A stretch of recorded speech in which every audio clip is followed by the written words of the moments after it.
Rutherford's gold foil experiment gave him interesting results. What results did he get, by the way? Let me recall them for you. He found that most of the fast-moving alpha particles passed straight through the foil and hit the detector. However, some particles got deflected by small angles. And lastly, to his astonishment, few alpha particles also rebounded. Now, how can this be possible? These three observations made Rutherford think that the plum pudding model is not really correct.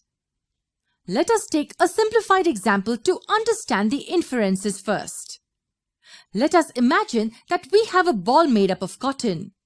The cotton in the ball is very sparsely distributed and has an extremely tiny circle or sphere located at the center. This sphere is quite hard and dense. So hard that it can even resist a bullet shot against it. Now, what will happen if you shoot many bullets across this cotton ball? Most of them will travel straight through the cotton surface. What will happen if a bullet hits the edge of the central heavy mass? In this case, the bullet will slightly change their path and get deviated. So looking at the size of the central mass, it's obvious that only some of the bullets will get deviated. Lastly, what happens when a bullet hits the center directly? Needless to say, it will bounce back, because we know that the central dense mass is too hard for the bullet to pass through. So very few bullets will bounce back. This is analogous to what Rutherford had inferred about the atomic structure.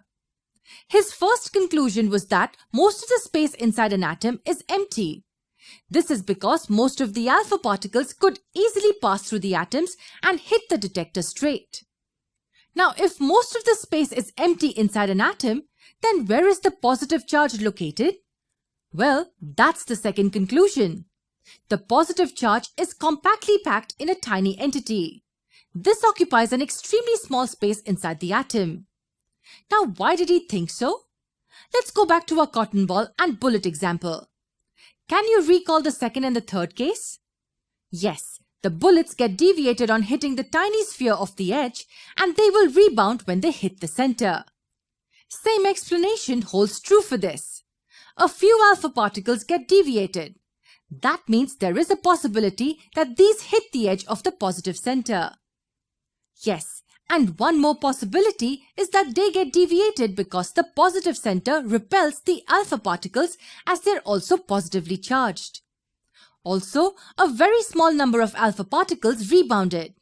That means there is a possibility that these alpha particles had directly hit the positive center. But since the number of these rebounding particles is too small, it explains that the volume occupied by the positive center is also very small.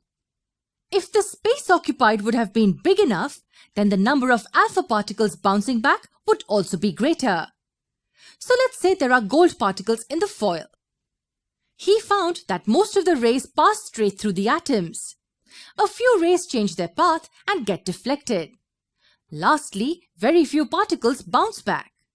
These results compelled Rutherford to come up with a new nuclear model.